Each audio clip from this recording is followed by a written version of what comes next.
Democratic presidential candidate Joe Biden recently announced that he is going to pick Kamala Harris as his running mate. Amidst tensions about policing in the US, as well as some of the comments Kamala Harris made about Joe Biden in specific, this pick has drawn criticism both from the progressive left and the conservative right.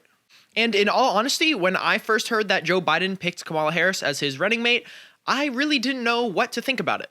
I didn't support Kamala Harris during the Democratic primary, and I also didn't know many of the specifics about Kamala's past as a prosecutor, district attorney, and senator.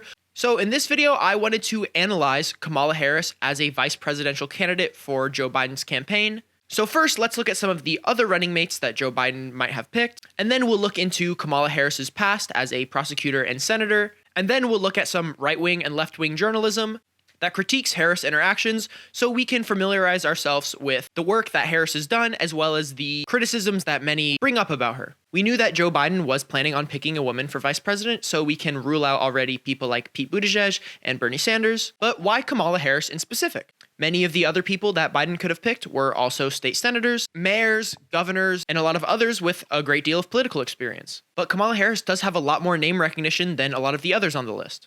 Elizabeth Warren does have a similar amount of name recognition than Harris did, and I think she was polling significantly higher during the primary, but I think that there are a couple of reasons why he decided to pick Harris over Warren. For one, Warren is significantly older. She is 71, whereas Harris is only 55, and Kamala Harris is a woman of color, which if they win, would make Kamala Harris not only the first woman vice president, but also the first vice president of color.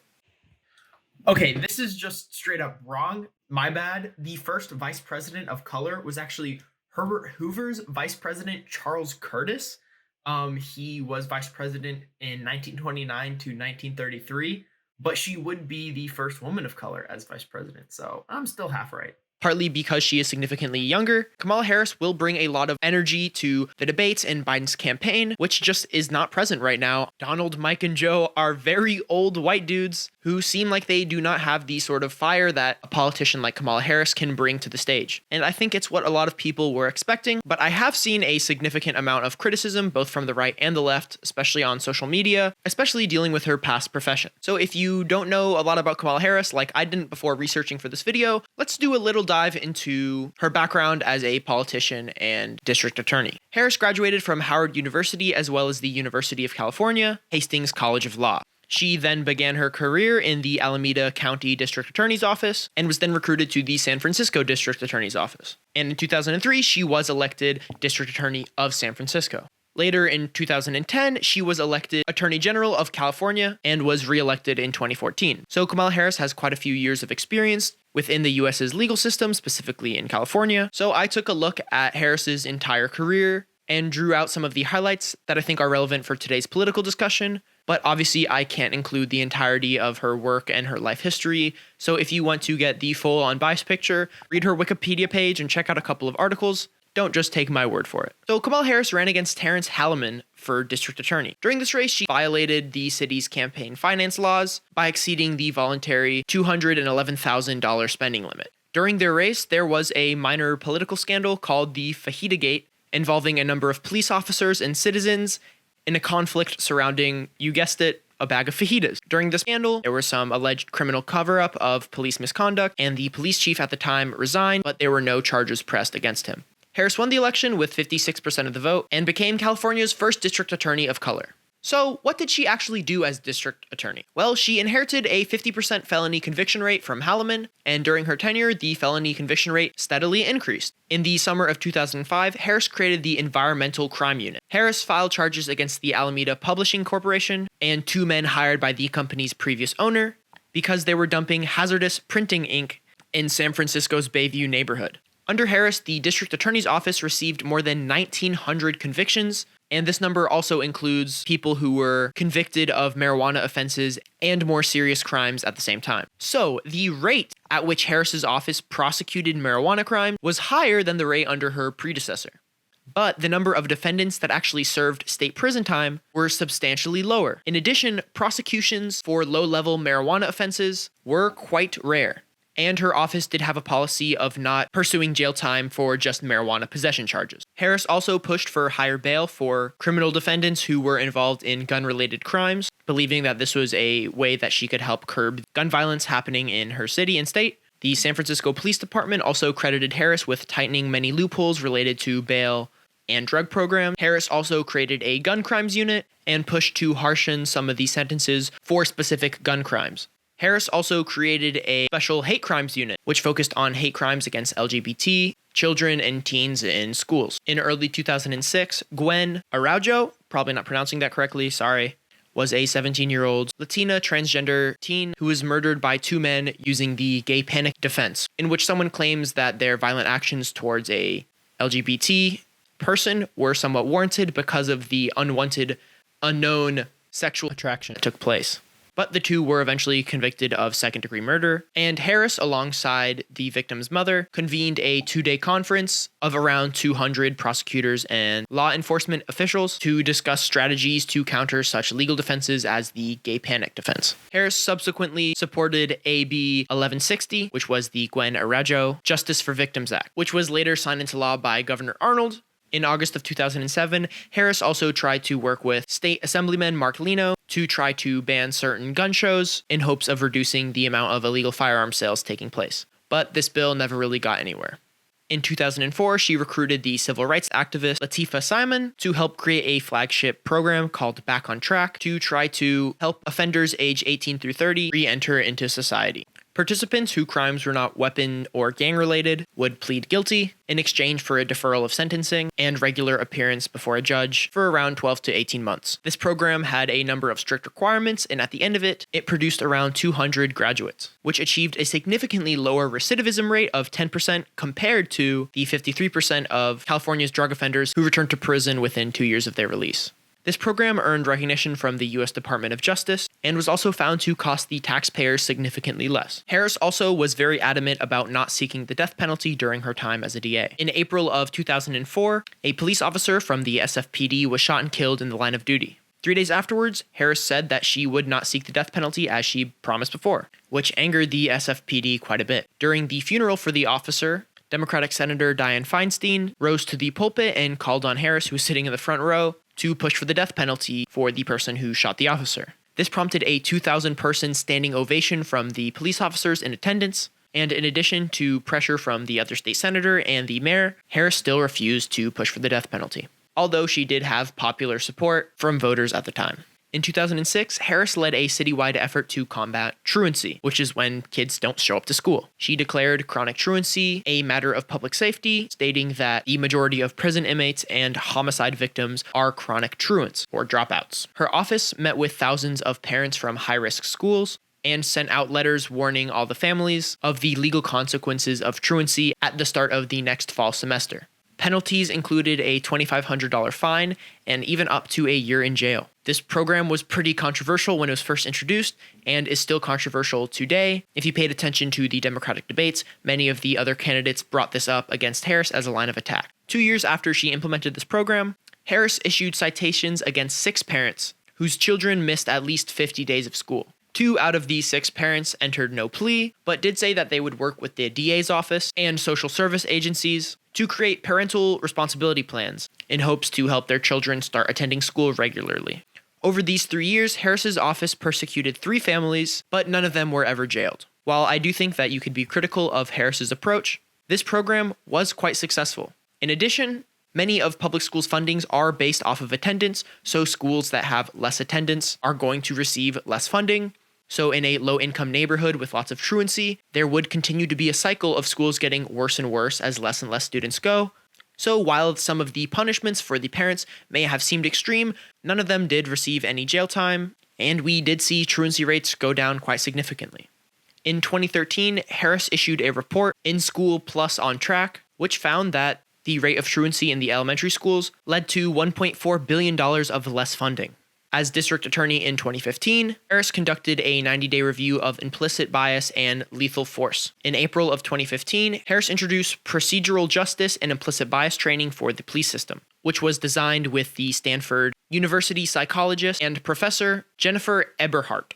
During the same year, Harris also announced a new state law that required every law enforcement agency in California to collect and report and publish expanded statistics on how many people were shot, seriously injured, or killed by officers. In 2016, Harris also announced a patterns and practices investigation into reported civil rights violations and excessive uses of force into two of the largest police agencies in Kern County, California. She also pushed for a number of beneficial consumer protections, such as the creation of the Mortgage Fraud Strike Force, obtaining settlements from some of the nation's largest banks, introduced the Homeowners Bill of Rights, pursued financial recoveries for California's public employees and teachers' pensions. In February of 2014, Michelle Norsworthy, a transgender woman incarcerated in a California state prison, filed a federal lawsuit because of the state's failure to provide her with sex reassignment surgery during her time in prison. But Harris challenged the order, arguing that any disappointment that Miss Norsworthy might feel could be remedied with psychotherapy, and that she was receiving hormone therapy since 2000 and continued to receive it during her time in prison. Harris also claimed that there is no evidence that she was in any immediate danger because of the lack of sex reassignment surgery, but while this state's appeal was pending, Norsworthy was released on parole, so nothing really meaningful happened in this case. During her time as Attorney General, Harris also continued to push for more environmental protections, securing many multi-million-dollar settlements from companies who spilled oil or polluted in some other ways, who weren't properly monitoring the hazardous materials that they were storing underground, and also looked over the Volkswagen emission scandals payment settlements to the state. Overall, her record on environmental stuff I think is all very good and all should be pretty uncontroversial. If you disagree and think that her environmental policies were bad, let me know, but I don't really see this area of her work having any meaningful contention from the right or the left. Harris's record as a district attorney and attorney general are very lengthy. She served a long career in both of these positions, and I could spend another hour in this video just listing off some of the cases that she presided over and some of the important decisions she made, but I'd rather move on in this video and begin to talk about her voting record in the Senate. Harris spoke out against Trump's 2017 Muslim ban and also greatly opposed Trump's cabinet picks for Betsy DeVos, as well as Jeff Sessions, actively calling for him to resign. In April, she voted against the confirmation of Neil Gorsuch in the Supreme Court. She called for U.S. Attorney General William Barr to testify before Congress about the special counsel Robert Mueller's investigation. And at the end of it, she called for Barr to resign. In December, Harris led a group of Democratic senators to call for the resignation of Stephen Miller after emails published by the Southern Law Poverty Center exposed frequent promotion of white nationalist literature. Harris also voted to convict President Trump on charges of abuse of power and obstruction of Congress. But this is by no means a conclusive list of Harris's actions during her time in Senate. If you want to review her full Senate voting list, I'll link that down below in the description. But Harris is a very left-wing senator. Using data from GovTrack, you can see that Harris is considerably to the left of the Democratic senators, only outplaced by some people like Bernie Sanders and Elizabeth Warren. So now that you were a little bit more familiar with Harris's career as a DA, AG, and senator, let's look into some articles to see what people are criticizing Harris about. This article from Reason TV is titled, "Once Again, Kamala Harris's record as a prosecutor was less than progressive." Yet again, Harris avoids addressing why her office did things like defend egregious prosecutorial misconduct, fight exonerations, oppose civil asset forfeiture reforms, or appeal the removal of the entire Orange County District Attorney's Office from a high-profile death penalty case after a bombshell report revealing an unconstitutional jailhouse snitch program. But right-wing libertarian news organization Reason TV also mentions that Harris has a solid voting record to tout in the Senate, where she is notably progressive and one of the most vocal advocates for criminal justice reform. But there's no need to excuse or whitewash Harris's law enforcement career just because it has outlived the usefulness for her political ambitions. And I do agree with this sentiment. We should not ignore some of the mistakes that Harris has made in the past, and we should keep a close eye on how these decisions may impact her future policy decisions. But since her time as a senator, she has been very solidly progressive, as we've seen in the chart, as we've seen in her voting record. This next article that I found from the New York Times offers a similar critique of Harris, but this time from a left-wing perspective. It is titled, "Kamala Harris was not a progressive prosecutor." So this article brings up many of the truancy policies that Harris initiated, and said that she put these in place despite concerns that would disproportionately affect low-income people of color, and I think that is totally a valid concern. If you are going to push for school truancy reform in the way that Harris did, well, the people who are going to be most likely to have children who are going to be truants are going to be low-income people of color. But I do think that you have a solid argument on Harris's side saying that matters of truancy and undereducation are only going to get worse if we continue to let truancy increase as the school's funding is tied to the number of attendance. Ms. Harris was similarly regressive as the state's attorney general, when a federal judge in Orange County ruled that the death penalty was unconstitutional in 2014. Ms. Harris appealed.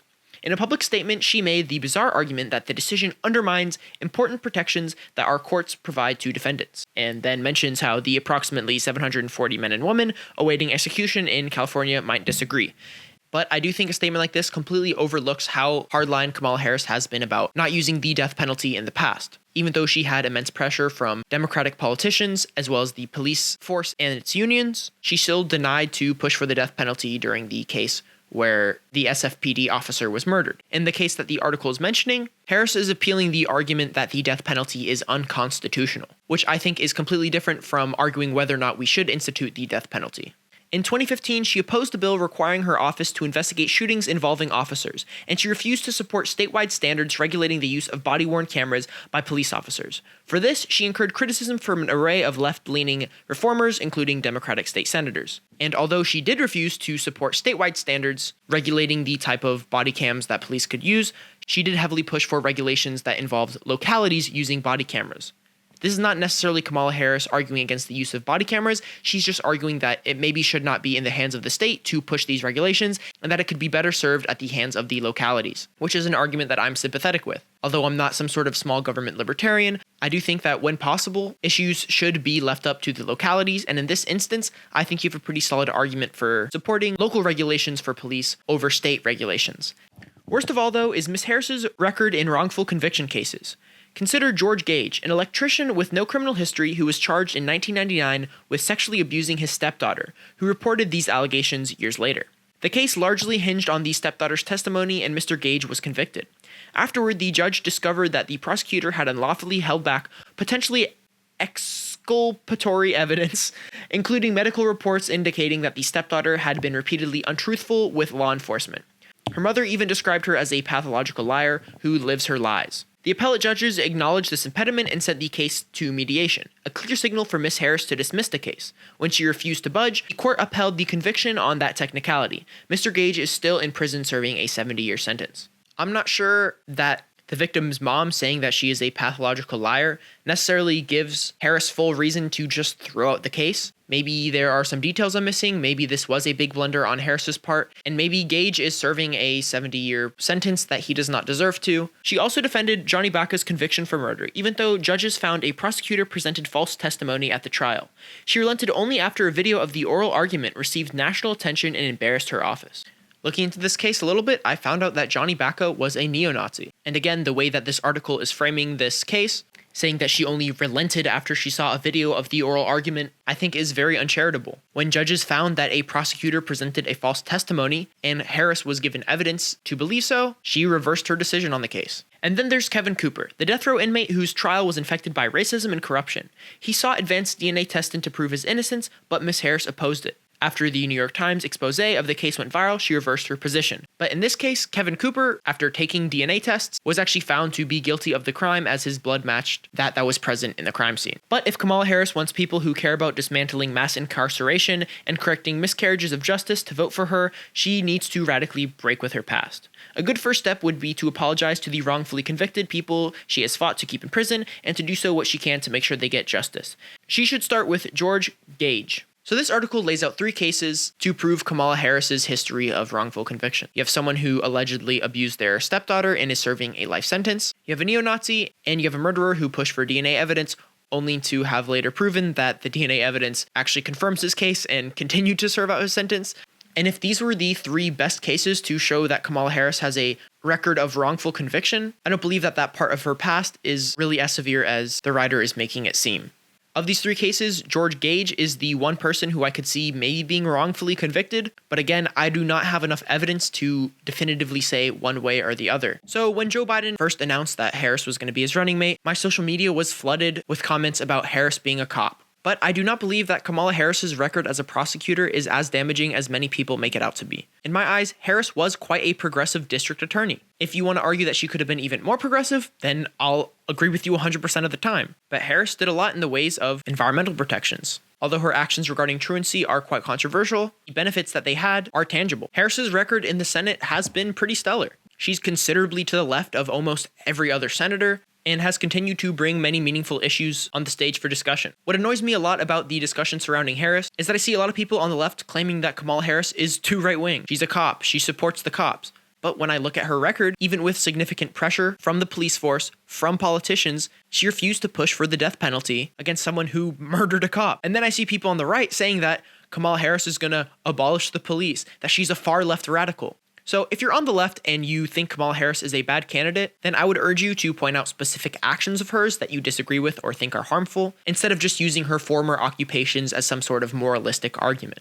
There are lots of valid criticisms that one can levy onto Harris, things that people should be aware of, so that if she becomes vice president, we can hold her accountable and make sure that her past actions don't stand in the way of her continuing to push for progressive policies. As it stands right now, Kamala Harris would be the most progressive vice president of all time. You can look at her voting record, you can look at her stance on the ideology chart, but I just do not see any other vice president in American history with as progressive of record than Kamala has. But the thing is, you don't even need to believe me when I say that Kamala Harris would be the most progressive vice president of all time. All you really need to think about is Kamala Harris more or less progressive than Mike Pence? And if you pay attention to politics at all, that should be a pretty easy question to answer. The Biden-Harris ticket would push for meaningful environmental regulations, would improve access to healthcare, would push for police reform, as Harris has done in the Senate already, and would achieve a number of other progressive policies that would actually benefit our country.